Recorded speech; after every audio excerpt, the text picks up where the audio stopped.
So hi everyone, I'm Bhavini Makwana, Campaigns and Projects Manager at Thomas Pocklington Trust, and welcome to the 27th I Care in You webinar. Today we'll be discussing ways to make reading and writing more accessible, whether that's using magnification, whether that's using voiceover, whatever formats. Our guest speakers, both Jonathan and Sydney, will be sharing different ways, and you'll be also able to ask them questions on specific things after the presentation. So Jonathan, can I invite you, and please do introduce yourself, and then Sydney when you come to speak. So over to you, Jonathan. Hi, this is Jonathan Ward. I'm the I'm a development manager in the employment team at Thomas Pocklington Trust. So I work in a team that's very much focused on supporting people to find work, in a nutshell. And I guess for me, I should just say that I am partially sighted. I have been using magnifiers and different ways of reading for more than 50 years, but I can remember back to the 1970s and reading newsprint unaided. So on that note, I should say that I usually pack the humor into my presentations, but I'm not going to worry about that tonight because I am working with Sydney, who happens to be not only a technical genius, but a stand-up comedian. So I don't have to worry about the humor at all. And I'm going to hand you over to Sydney to introduce herself. You flatter me, Jonathan. Now I'm feeling the pressure to be really funny and entertaining. Hello, everybody. I am Sydney May. My job title is Education Technology Co-Ordinator at Thomas Pocklington. Basically, that means I work in technology with a focus on education. A big part of my job is creating online resources on the TPT website, all about technology, and I'm happy to share an information pack later, which has all the links to various resources on the TPT website. So some of the stuff I'm going to talk about today is also covered on the TPT website if you want to go and have a look at it later. That's me. And Sydney, can you briefly just say what the latest one is, the latest information pack you've just written and launched? So we've recently released a phase of 5 pages about different types of technology, some of which I'm going to talk about today. A big one really related to today is there's a whole page on accessing printed text. It's called Accessing Printed Text the Smartphone Way, and it's all about apps that you can use to read texts that's maybe on a piece of paper that you couldn't read otherwise. I've got piece of paper here which I'm going to use to demonstrate that in a bit.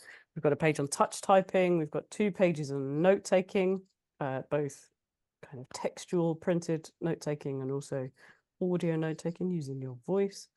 And we've got a page all about AI, which is very exciting, and we definitely don't have time to delve into too much today. But yeah, how AI is bringing in more and more innovation for the blind and partially sighted community as well. Okay. What I was going to say is, as we put this presentation together, I am very aware that there's people in this room who have reasonable levels of residual vision, and there's people who see absolutely nothing at all. So what we've tried to do is encompass something for everybody. But if you don't find something that you want, or we don't actually meet your needs, the offer is do get in touch afterwards, and we are more than happy to help and try and find solutions for you, or put you in touch with someone who can. Okay, so some of the things we're going to talk about tonight, we're going to talk about some of the right back to the basics about color and contrast. We'll talk about low vision aids, writing guides, signing your name, making texts on your phone larger, recording notes, large print books, braille. So a real range of technology and some really simple bits and pieces. So, as I said, right back to the beginning, right back to basics. So it's a few questions you probably need to start asking yourself, for many of you, if you're going to sit down and read or write. and the sort of questions you're thinking about is, am I wearing the right glasses? Are they clean? Are they correct? So that's the 3 C's: clean, correct, and current is we talk about in glasses, just to make sure you're wearing the right ones. Have I got the best source of lighting? Am I using the right low vision aid? Am I sitting comfortably? So those are sort of the questions that you probably just want to start thinking about before you start moving on to any reading or writing task. Or how am I going to do this? What do I want to do? I've talked about the 3 C's for glasses, and then generally it's very basic. I also lived by this rule for many years. It's the 3 B's: bigger, bolder, brighter. So it's about making things bigger, bolder, and brighter. And that's increasing size of text with magnification, making things stand out better and bolder and brighter, making sure you've got the best source of light. Okay, so I'm just going to talk a little bit about lighting. So for most people, lighting is critical for any task, and we talk about task directed lighting. Now, lighting in very simple terms, for most people who get to be the age of 60, they need something around 5 times as much light as someone of 20 to see. So that's a sort of an interesting statistic. But what you've got to make sure is the right sort of light. You don't want any reflected light or any glare. And I'm sure there's people listening now thinking, I really can't be doing with extra light because it's really aggravating. And yes, for many people, extra lighting is aggravating, but it's about how you control that lighting and make the very best of it. So it's things like maybe using matte paper, so you're really cutting out any reflection, making sure if you're using a light that you actually angle it away and make sure it's not shining in your face. And again, it's understanding the sort of light that you need to make the best use of now. So there's lots of LED bulbs out. So again, back in the day, I used to say LED bulbs were new, but they've been around for more than 10 years. So in my shed, I'm probably coming up looking, for those of you who can see, I probably look quite yellow because I've got a very warm glow in my shed where I sit and talk to you. So that's a warm LED light, and it comes in different tones. Or you can get a cold light, which is a much crisper light. So sometimes seeing things can be much, your vision can be improved by using a cold light, but it can be quite unpleasant to sit in that cold light for any period of time, if that makes sense. So it's about getting to understand whether you like a cold light or a warm light, and then sometimes things like dimmer switches or filters or bulbs that change color can give you different tones and different shades, and there's a degree of experimentation to work out exactly what sort of light works out best for you.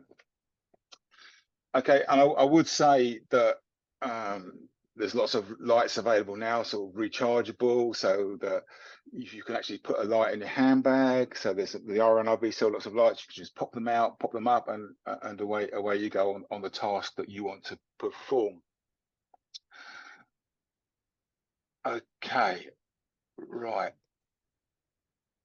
And then color and contrast on my screen. I should say I've got a PowerPoint going on the screen, which I've got unmagnified, so I'm guessing what it says. So that's why I'm waffling a little bit, because I can't read it.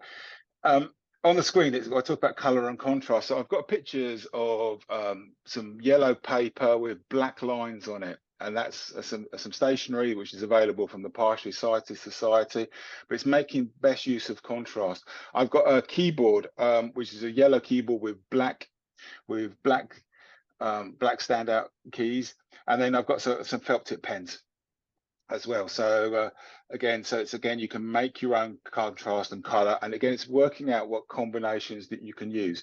When Sid talks about some of the technologies and things later, again technically, when you go electronic, again, you can make those changes as well as you can on pieces of paper. Right, I've got a picture of an elephant to represent size on my screen now. So it's a cartoon elephant. So we talked about size earlier. So size, making things big is something you want to do. Many people want to do, but it doesn't work for everybody. There's a kind of sweet spot. So the bigger you make things, the less of it you actually see. So for those of you who can, if you bring your hand up to your face, it gets bigger and bigger, but you actually see less and less of the hand. But because that's what happens. So the bigger you make your text, the less of that text you read. So if you get to a point where you're actually reading only a few words on a page at a time, which can be quite tricky. So it's about working out what sort of size of text is going to work for you, or how big you want to write your letters if you're actually writing them, to actually get them in the best bit of the vision that you have. Okay, what I should say is I've moved on to low vision aids now, and what I mean by low vision aids, generally speaking, are optical aids. So we talked about these. So these are the sort of magnifiers. So primarily, some of you will have like the old Sherlock Holmes times magnifiers. Others will have magnifiers with lights in them. And again, like it's about learning how to work the magnifier. It's learning whether you need to put it on the page and gently pull it away to get it to focus. It's knowing where to put the batteries in, how to switch it on. Knowing whether you need extra lighting, because some of the handheld magnifiers that don't have lights in already, you would need to work in conjunction with extra lighting. Again, whether you're going to wear reading glasses or distance glasses to get the best out of your magnifier. Those are things that you probably need to look at. I would also say that it's really imperative that you have a really good understanding of your sight loss. So because if you understand your sight loss and you know which bits are missing, which bits are working, you can make sure that you get that best bit of your vision in the magnifier when you're using it. And that's something that you can get advice and information from a low vision clinic. Now, low vision clinics are usually located in hospitals, but some of you around the country. So I know we've got at least one person from Kent in the call, and again, the local charity actually have the clinics within them. So that's not uncommon. And sometimes in certain parts of the country, then they can be found. Low vision clinics can be found in the high street optometrists. So there's a bit of a variation. Again, charities like the Macular Society have lots and lots of information on the best ways to use your vision when you have macular disorders, and they'll also be looking at different ways to use magnifiers and lighting and things to get the very best use of your vision. Now, it would be fair to say we talked about size and contrast, and I've encouraged people to make things bigger. Now, for some people, you actually need to make things smaller. So you'll be looking at actually making things smaller to fit into your field of vision. And again, it's just knowing, it's sort of counterintuitive for some people, but so you will be making things smaller to fit into the patch of vision that's working. So again, I've worked with people over the years, and we've worked on actually shrinking the text. So it's just worth bearing in mind, for some people, smaller contrasting text or change of color text can actually work as well. Okay. On the screen now, I've got some samples of different fonts, and I think for most people, what you're talking about, these are printed fonts, and it's good to know the sort of fonts you use. As an organization, we use Arial, and we have a font size of a minimum of 14. So the number of the font actually indicates the size. So if you can learn the font that you like, you can ask for materials in the font that you like. So the bigger the font, so the font number, the bigger the print, really. So teeny tiny newsprint is probably about font 8 or something like that, and the poster sort of poster text is probably, or headline or super large headlines is probably around 72, and then it increases in size from there. So it's good to know the sort of font size that you like. It's also quite often useful to know the sort of font style you like if you're having things printed out, or if you're using some of the electronic gadgets, which we'll talk about later. So if you can avoid any text that are curly or squiggly, that can really help. So some of you might have read, be able to read books and suddenly come across a word in italics and you think, I can't read that word. It's because it's sort of all broken up, or it's squiggly. So again, you're looking for a font that's like Arial or Verdana, something that hasn't got any tails or any squiggles, and it's solid to read. Okay. All right. I'm just going to carry on, and I'm going to talk about writing a little bit. So again, we've got color, contrast. So these are things to factor in. So I just wanted to throw in a little bit about different pens. So again, you can change your pen. So I've got on the screen, I've got a packet of smelly pens so that you could have a different scent for different colors, so you can detect them. There's also a writing aid. So I don't know if many of you have used a writing aid before. So there's various different sorts that are available. And again, RNIB is a good source, and so is Amazon. And the one on the screen is called a Millard writing frame. So it's like a book. It opens up. You can slide in a piece of paper, and it's got elastic on it. And then you can put your pen on the elastic, and you can write right away. It does take a bit of practice, and the trick is, once you start writing, is not to stop. And if you can move your finger of your left hand, or if you're right-handed, whichever way you go around, your non-writing hand down the line to the next line, and it sort of keeps you in the position you're doing. Quite a useful thing for, if you know, I used to say you write a note for a milkman, but who has a milkman anymore? So if you want to sort of write a note, even if you can't read it yourself, it's a useful tool to sort of keep you making notes and writing and things. And again, you can get lots of plastic guides and templates and things to fit on different things. So they're still available if you look for. I've also got a picture of a chalkboard.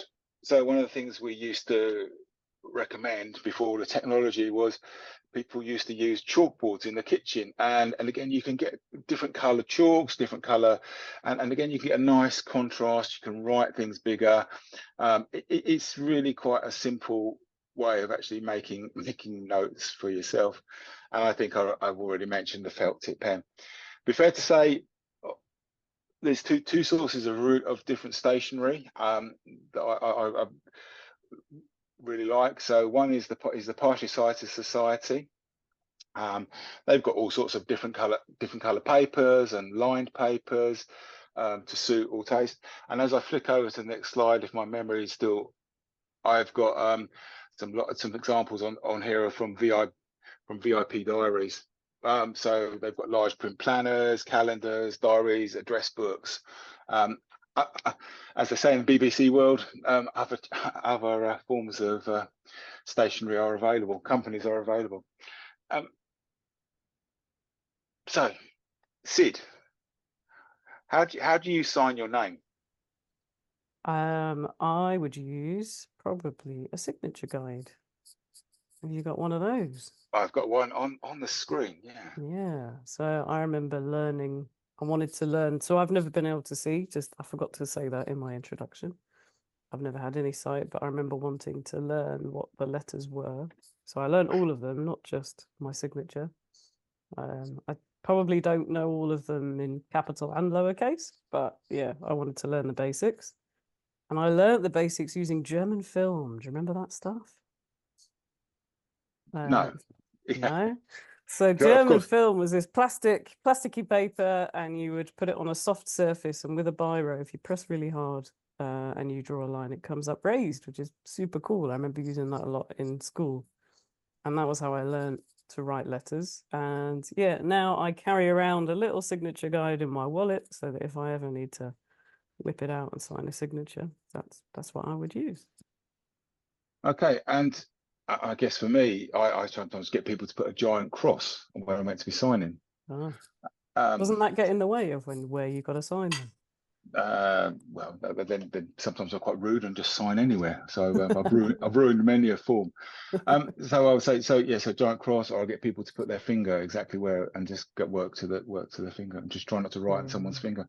Yeah. So one of the things I know you'll probably catch up with this later, but what do you do about sort of asking what the document says, or do you just sign anything?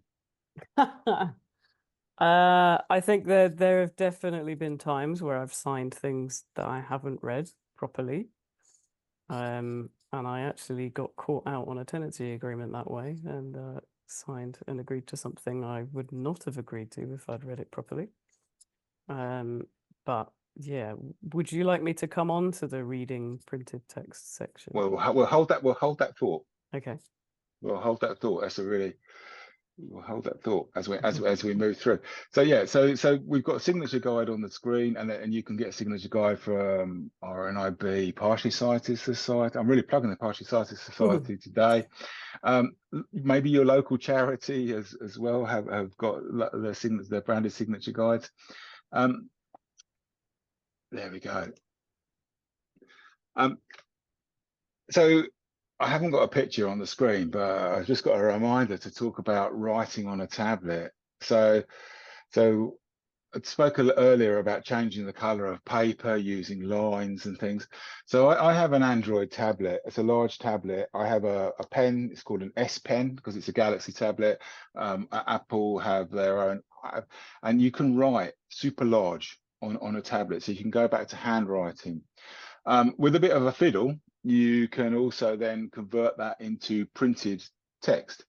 I will be fair to say that when Sydney talks about things like voiceover and talkback, the writing doesn't work that writing process doesn't work very well with those sort of with the voices, but it does give you an option to write or draw squiggly pictures. It's a different way of making notes or things if that's what you'd like to do, but you can make things big, you can change the colors, and that's fairly straightforward on the tablet.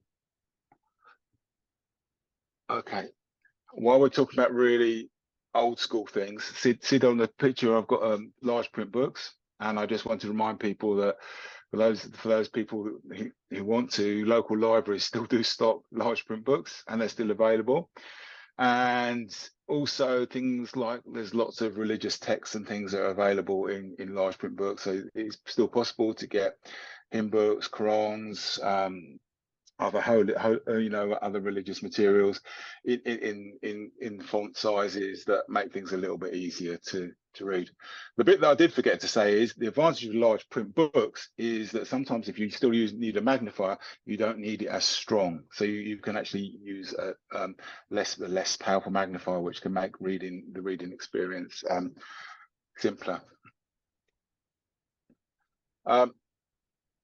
So while we're still talking about reading, well, I've got a picture. I have a Kindle.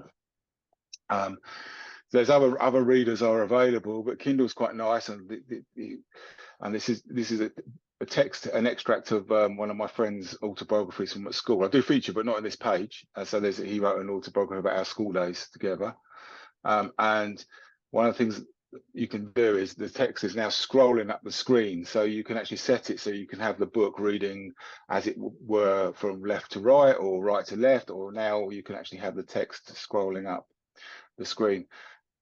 The joy for me of things like the Kindles and other book readers is when you get tired of actually trying to read, you can actually turn on a voice and have it read out loud to you, which is quite nice. So you can do a mixture of both. So I've got on the picture of the Dolphin Easy Reader app, but did you want to do the non-visual parts of the Dolphin Easy Reader? Yeah, I mean, there's a lot you can access with Dolphin Easy Reader. So if you're a member of a lot of libraries, so there's the RNIB library, there's the Calibre audiobook library, you can access a lot of this stuff through the Dolphin Easy Reader. So yeah, it provides you access to libraries, and that's mostly focusing on audio, but I believe you can use it for printed stuff as well. Yeah, so Dolphin Easy Reader is a really powerful app. It's a free app, which is also a bonus, isn't it? Absolutely. And it's also now free on your computer. So you can, and there is a paid for version which syncs all your books, but like Sydney says, you get your Calibre, your RNIB library books, and you can sit back and listen to them, and you can and you can listen. But equally well, what a lot of people don't know is that it actually is a very powerful e-reader as well. So again, depending on the size of your tablet or your phone or now your computer, you can have large print text scrolling across and having it reading at the same time. You can highlight different words, and all for free, which is good. And you can put your own documents into it. So if you're going to a meeting or you're going somewhere, or you want to read something, you can put your own documents into the Dolphin Easy Reader. You can do the same on Kindle, just as a side note, which I found out recently. Yeah, I told you. Some of it I found out. I read it online as well. Yeah, you can add. So if you've got a Kindle device, or you like the Kindle app particularly, you can add documents which aren't on the Kindle library. You can add your own documents to it, which is handy because the Kindle app and the Kindle tablets do have some quite good access features within them. Yeah, and that's exactly. I used to go to meetings. If I had to go to a meeting with a big agenda or something, I used to quite often put it into the Kindle app, and actually it was a good way of actually following the meeting for me. I've got a touch typing. So do you want to talk a little bit about touch typing, because I think it's a really useful skill, isn't it? Yeah, I mean, I've been working within education for about 10 years now, and I always say touch typing is absolutely vital, and I think this goes for no matter how old you are. I think everybody should learn it, sighted or not. But this is something I'm quite passionate about, in case that wasn't obvious. I think for anybody with low vision or no vision, it's an essential skill, because the whole point of touch typing is learning to type without needing to see the keyboard. So if you're not familiar with what it's about placing your fingers on a set of what we call home keys, and then you move one finger at a time and you learn where all the letters are in relation to each other. So the whole point is you can type without looking. And if you learn touch typing, it's really boring to learn. I accept that. It's a boring process to go through your home keys and then the row above and the row below, but it is so worth it. And you'll end up knowing how to type faster, being able to type faster than fully sighted people who don't know how to touch type. And it just gives you generally better keyboard skills, because also if you're a screen reader user, you want to learn keyboard shortcuts rather than using the mouse. It's automatically easier to do keyboard shortcuts if you know where all your letters are. So it's a really vital skill. There is a page all about it on the TPT education technology pages. There you go, little self plug there. It's one of the new ones that I've just written. And on those pages, do you talk about all the different keyboards that you can attach by Bluetooth to different devices? I mean, I haven't listed all of them. That page is more about where to learn how to touch type and things. But yeah, there's loads of different keyboards. So if you've got a tablet, like a Samsung tablet or an iPad, and it's getting tiresome trying to type on the screen, there are all these keyboards that you can. There are keyboards that come as part of the case, so you can just fold it out, type on the keyboard. Yeah, there's loads of different options. You can get quite dinky little sort of almost pocket-sized keyboards that you could attach or Bluetooth to your phone or your tablet, so they can be pretty portable as well. Yeah, and you can even get a roll-up folding keyboard that you can sort of put in your handbag and then falls out to full size. So there's all sorts of. I got a really weird rubbery roll-up one once, but it wasn't that nice to use because it was a weird kind of rubbery thing. But yeah, there is all sorts out there. Okay. Just wanted to touch on smart speakers, because I don't know, Sid, do you ever make notes or on your smart speaker? I should say that's she who shall be nameless, because and you got one in the room with and you as well. I have, yeah. and Google, yeah. So you because I find them quite a quick way of making notes. So if someone phones me up or something, sometimes I just say, hey, the magic word, and then make a note, and then I can actually sort of put the phone number or something that people are giving me on that. Do you know, I haven't actually used it for that.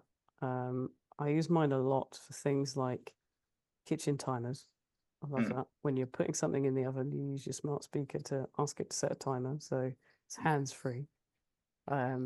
and I use mine a lot for playing music, but I can't say that I've used it to keep a note. Where how do you find that note again once you've asked You it just to go ask through? it for your notes. You just Yeah, ask it. Yeah. cool. So you just ask it for your notes and reminders and calendars. So again, it's another way of getting information down without actually writing, and it's quite quick and simple. I find a good way to do things. So I have one of those devices pretty much in every room. So Yeah, I do too. yeah, so there we go. So smart speakers is another quick way of making notes. While we're talking about recording things, I don't know, do you use a record, or you probably don't use a recorder anymore, but I've just got on the picture of the 6-minute recorder from the RNIB on the screen. So it's a very colorful, easy to use little voice memo. So you can make up to 6-minute recording. There's others available, so you can just make a quick recording. It's a useful thing to have in your pocket, maybe, for those of you who want to make quick notes and things, or just take a little reminder of something with you wherever you go. There's another one made by Olympus. I've got one of these, which is actually a really good quality recorder with stereo microphones. So if you want to record music, it's really good for that. But it could be good for recording spoken word as well. And it's sold by the RNIB. It's made by Olympus, but it's got fully voice guided menus, and I think you can adjust the font size on the screen as well. That's quite a cool little device. Tiny as well. And then I was just going to talk about note-taking apps. So on the screen, this is the last bit. I'm gonna throw it over to you, Sid, in a second. So I've got one of my favorite apps. This is an iPad app. This is called Big List. It's only available on Apple products, and it's just a super large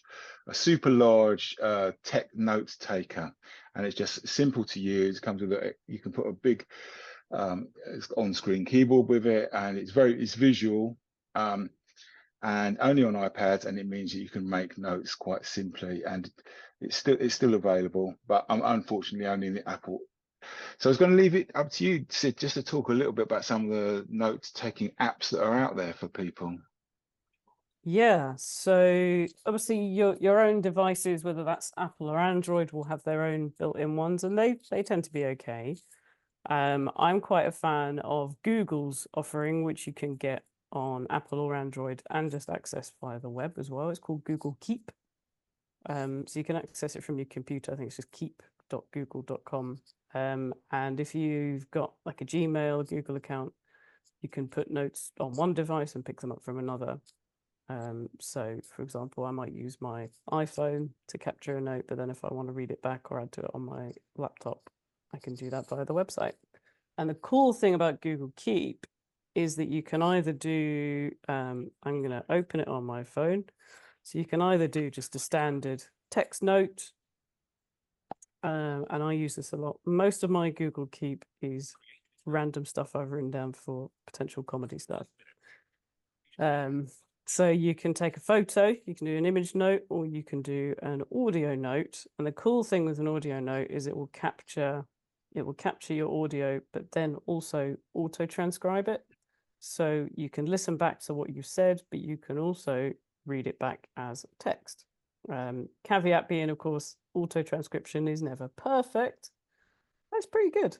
So it's a really versatile app for whichever method you prefer to take notes. So yeah, I'm a big fan of it.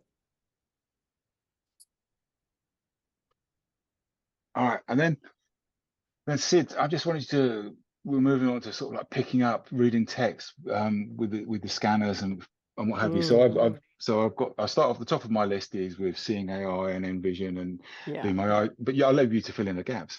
Yeah. So I was going to give you a little demo of Seeing AI. So Seeing AI it's just awesome, basically. It's probably one of my most used apps. It's a free app. It's available on iPhones and Android phones. It's made by Microsoft, in fact. But yeah, it's completely free. It's got loads of different modes within it. I'm going to show you there's 2 modes made for reading text.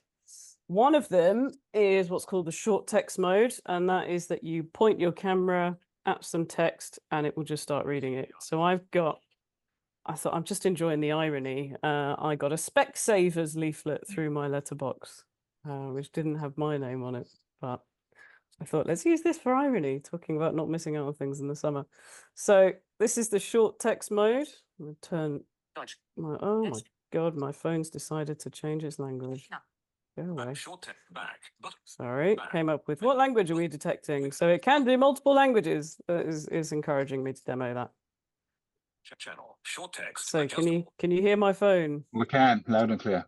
Okay, so I'm going to just point the camera down at this. Don't miss the magic. No matter what the weather brings, a summer of keenly observed moments with plenty of stories to share will always be a great one. So that's just reading, and it will just shush. So that's just reading everything it sees, hence why I had to tell it to shush. So this one I use a lot if you just want to quickly capture something. For example, if I've got something in the post, I'm just going to use the short text mode to quickly check that it's actually for me, to check that it's my name and address on the envelope. And then the other mode is document mode. And it's just a slider. So what the document mode will do, will instead of just, it's just taking a picture of nothing. So this one won't start reading text as soon as it sees it. It's designed to take a photo of a page and then you can read that page back. So it will guide you. So I'm going to point it at this piece of paper. And it will usually give you some guidance of whether all of, so it says right edge not visible. So you just adjust and it will tell you how much of the page it's got. And then it will tell you to hold it steady when it's ready. And of course it works perfectly before the demo. Hold steady. There we go. Processing. So it's now taking a picture of the page and it's now processing the page. Seeing AI. Back. Button. And now I can just read the whole page at my leisure rather than it just spouting everything. Add page. More. 24. 15/promo UK/off014/ registered company Hove Vision Blues Limited registered play button. So it's picked up all the registered stuff. So not the most interesting stuff at the bottom. Registered company. But yeah, that's basically the document mode. Seeing AI has also got some cool, it's got some other things for picking up how bright it is in here. So Jonathan was talking about getting the right lighting. That little tone is telling you how bright it is. If I cover it, it goes really low, and that means there's no light. Can also pick up colors and things, but obviously we're focusing on reading today. But it's a phenomenal app, and I probably use it.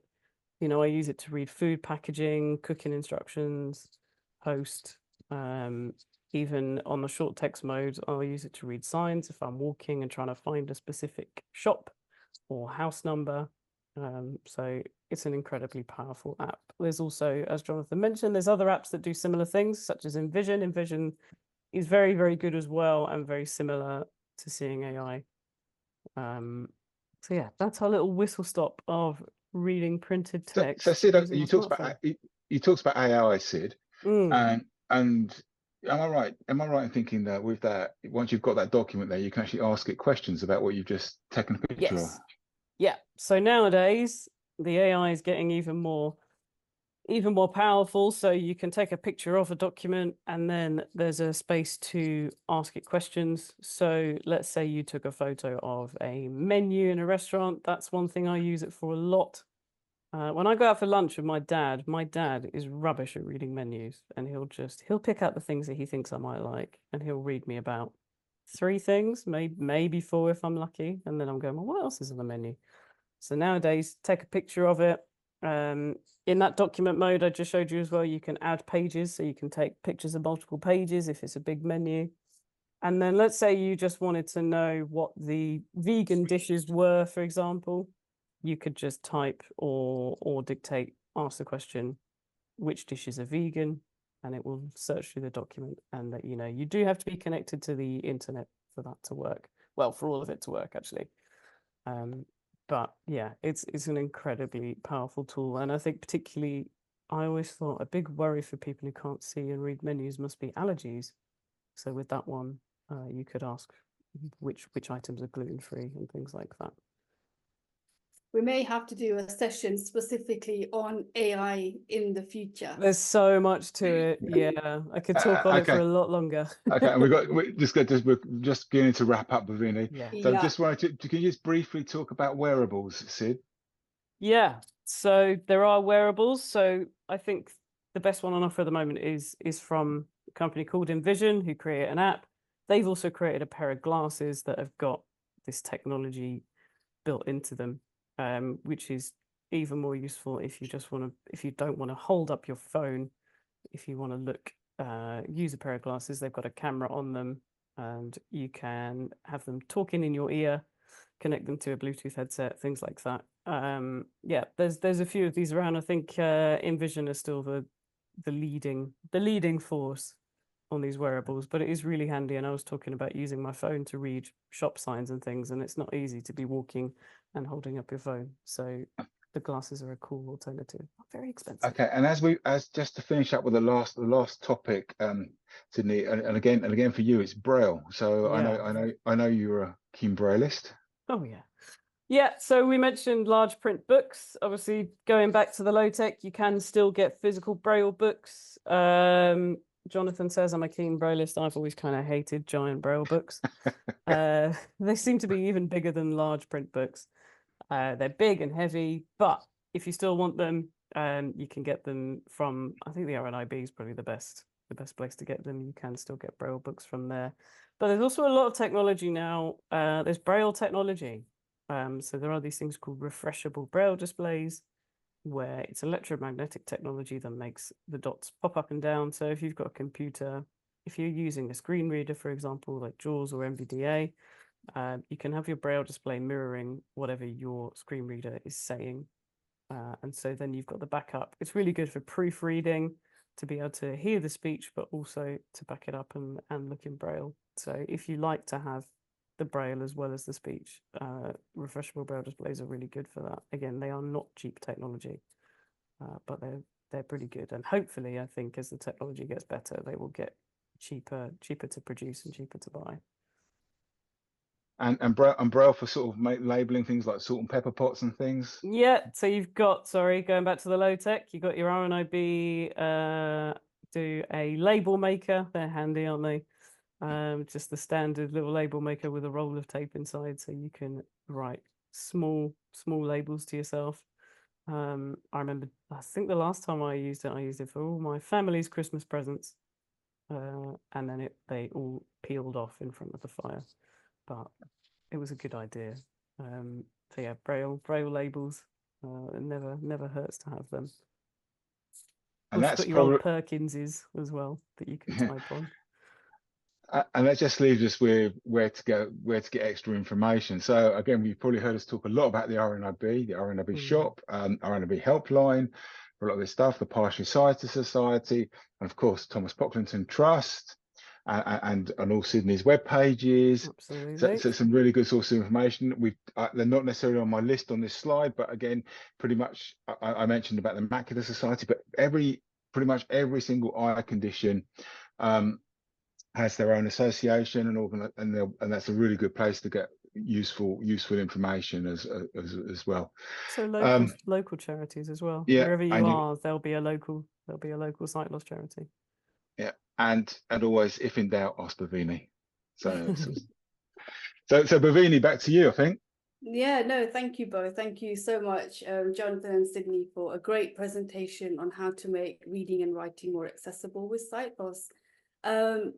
Our next webinar will be on Monday, the 9th of September. So not the Tuesday, it will be on the Monday, and we'll be talking all about what low vision is, what to expect from a low vision assessment or a clinic. So we will share more information about that when we send out the details for the next webinar, along with the recording of this one.